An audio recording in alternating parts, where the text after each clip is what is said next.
حضرت جابر رضی اللہ تعالیٰ عنہ سے روایت ہے، انہوں نے فرمایا رسول اللہ صلی اللہ علیہ وسلم نے ہمیں بہت سے کاموں کا حکم دیا اور بہت سے کاموں سے منع فرمایا۔ آپ نے ہمیں یہ حکم بھی دیا کہ سوتے وقت چراغ بجھا دیا کریں۔ سنن ابن ماجہ حدیث نمبر 3771۔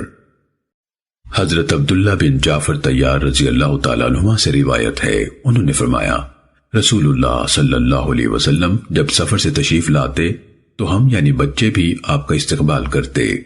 چنانچہ ایک بار میں اور حسن یا حسین رضی اللہ عنہما استقبال کرنے والوں میں شامل تھے۔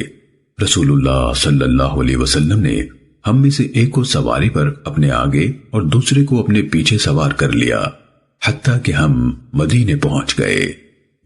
سنن ابن ماجہ حدیث نمبر 3773۔